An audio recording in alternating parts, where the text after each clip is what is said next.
You are what you eat.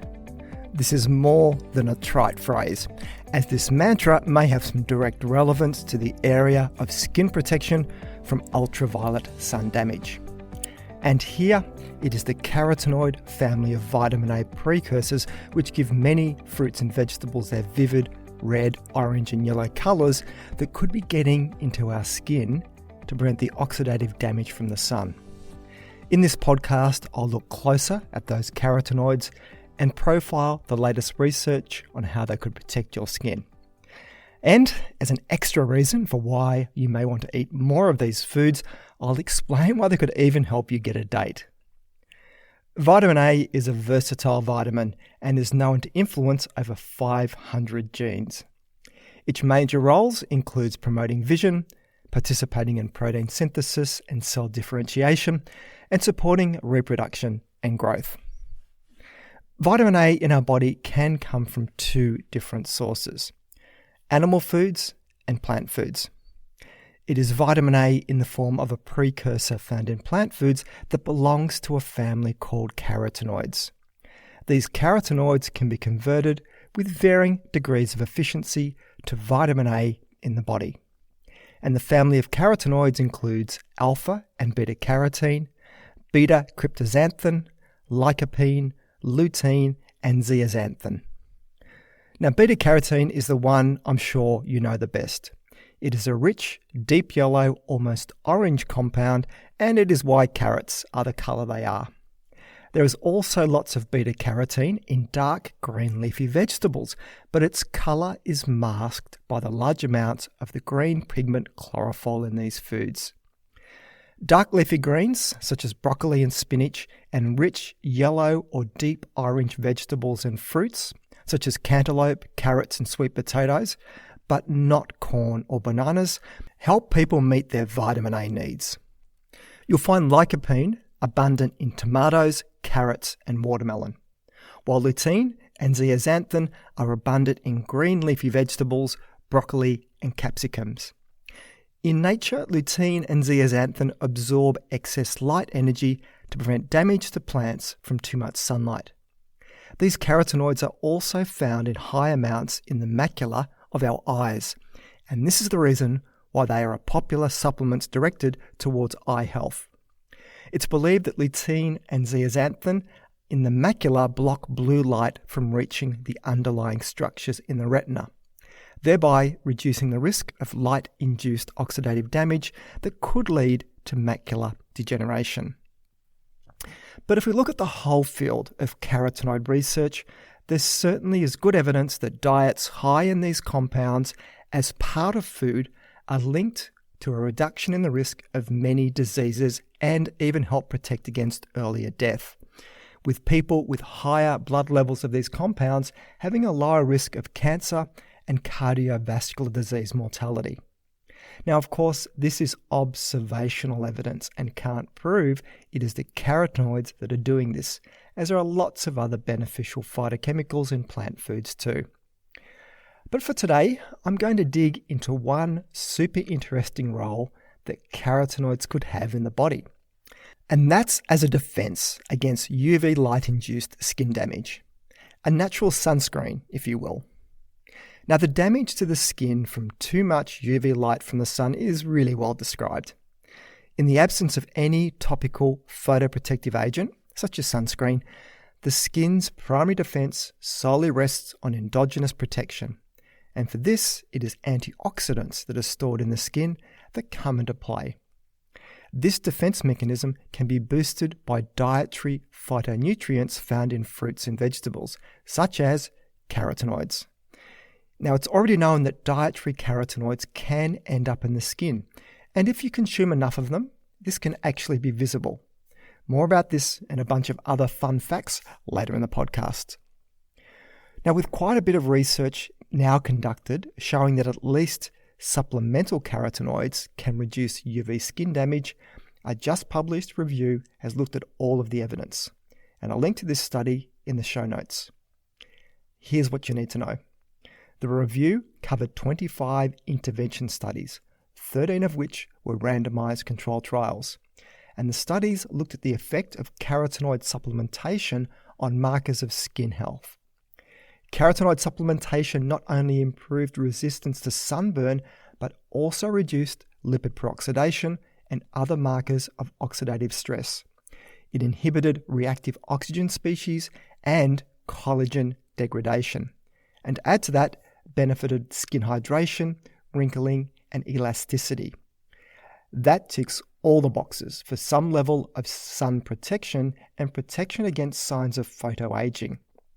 Now note, this review is not saying that a bag of carrots can substitute for sunscreen and other sun-smart habits, only that these carotenoids can offer an additional layer of sun protection that covers your whole body and is always with you.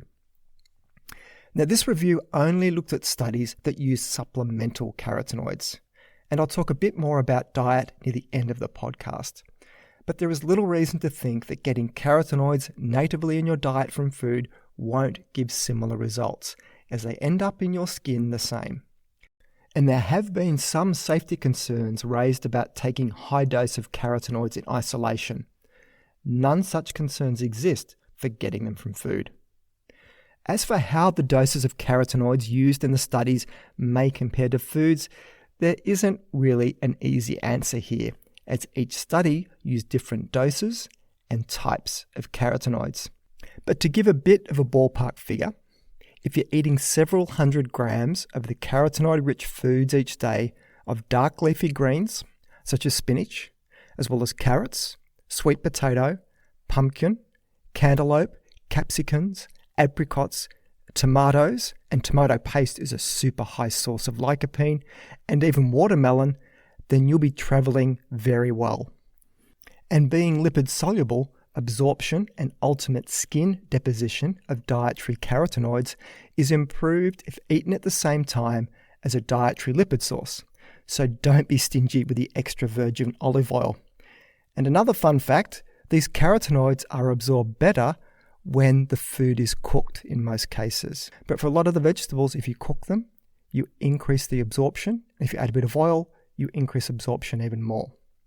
So the more of these carotenoid-rich foods in your diet, especially if they are replacing more highly processed and less nutritious foods, then the more it will be a big health win, all while helping to protect your skin. Now for those promised fun facts. It's not an urban myth. You can turn yourself orange if you eat a lot of carrots. It's a condition called hypercarotenemia, and it can be common in children. Just how much you have to eat is something I've searched high and low for, but that research still eludes me. The best estimate I've seen is that you need to eat at least 500 grams of carrots for an adult each day for some months. Please don't try this at home. Hypercarotenemia is considered pretty harmless, even though it can give the appearance that the person has liver disease causing jaundice. But in hypercarotenemia, the eyes retain their natural white colour. But in jaundice, they're yellow. There's your useless bit of trivia for the day. And while we're on the topic of myths and trivia, you certainly would have heard that carrots are good for your eyesight. Well, of course, there is some truth to this, as loss of night vision is one of the first clinical signs of vitamin A deficiency, which, if left unchecked, can progress to irreversible blindness. But that doesn't mean that the more carrots you eat, the better your eyesight will be. There is a limit. Where a lot of this advice came from was way back in World War II, where the British, as a way to hide the fact that they had developed radar that was giving them an edge in intercepting and shooting down German planes, spread the propaganda that they were feeding their pilots lots of carrots to improve their eyesight, and this was the reason. Now, I always thought that this was a really nice story that was plausible but probably a myth. Until one day, I was doing a radio talkback segment on nutrition myths, and this one came up that I spoke about. And lo and behold, an elderly gentleman called up and said he was actually based at an RAF fighter base in England during the war, and they were fed lots of carrots in the mess hall for this very reason. So I'm calling this myth confirmed. Now, one of the popular carotenoid supplements is astaxanthin, and that was part of the review into skin protection benefits that I covered before.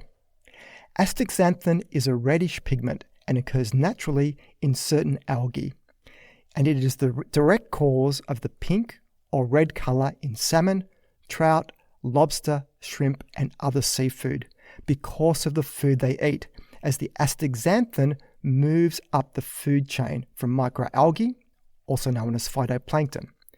It's also why promoters of krill oil reckon their product is better than fish oil because of the small amounts of astaxanthin naturally found in it, which is why these pills are normally red in colour. Commercial astaxanthin supplements are made directly from harvesting and processing species of algae that make astaxanthin. So, fun fact, farm fish, especially salmon, need to be supplemented in their feed with astaxanthin. You may sometimes read that this is somehow manufacturers adding some type of toxic chemical to the fish to make them change their colour, and how unnatural all of this is. Just know, all that is happening here is adding back missing astaxanthin back into the diet of the fish, because without it, the colour of the fish flesh would be white. And do you know what the commercial market is for white smoked Atlantic salmon? It's zero, because consumers' taste expectations are that such fish should be orange, and colour can influence taste expectations. And one more fun fact for the day, if I say the word flamingo, you'll likely think of a pink, elegant bird. I mean, you could even have some plastic ones in your front yard. No judgments. Well, flamingos are naturally white-feathered birds, as that is how they are born. It is their diet of, you guessed it, of algae, shrimp, and crustaceans that contain astaxanthin that stains them pink. And one final reason you may want to consider getting more carotenoid-rich foods in your diet is to make you look more attractive. I've already covered how carotenoids can cause colour changes in the skin of both humans and animals if you take enough of it. Well, a study published in the American Journal of Public Health, which I'll link to in the show notes, found that eating more fruit and vegetables can change skin tone, lending it a healthier glow within a matter of weeks. For the study, 35 students were recruited and their diet and changes in skin colour were monitored over 6 weeks. They also monitored how much of a change in skin colour had to take place before it was noticed by others. The results showed that participants that increased their consumption of fruits and vegetables over the 6 weeks showed a change in skin colour toward more of a golden, healthy glow. Those whose diets went the other way, with less fruits and veg eaten, showed a reduction in skin tone. Just 2 extra portions of fruit and veg each day for 6 weeks was enough to cause a detectable change in skin tone. And it doesn't matter what your skin colour is to start with, be it very pale or very dark. The tint given by carotenoids can still be observed. And extending this research, one very novel study looked at how skin coloration, as far as changes in the tint and tone of a person's current skin colour, can boost attractiveness. In the study, volunteers who were blinded to what the study was about were asked to rate the attractiveness of a range of faces. Using digitally enhanced methods, they changed the skin tone to enhance what the skin colour would look like with a tan, representative of more melanin production, versus skin colour if it was tinted by the yellow, red, orange tones of carotenoids. It was the carotenoid coloration that was consistently rated as more attractive over the tan. And I'll link to this study in the show notes, and if you go to this link, it will show you one of the examples of the pictures used. So there you have it. Eating more foods rich in carotenoids is good for your health, good for your skin, and it may just help you get more right swipes on your dating profile pics.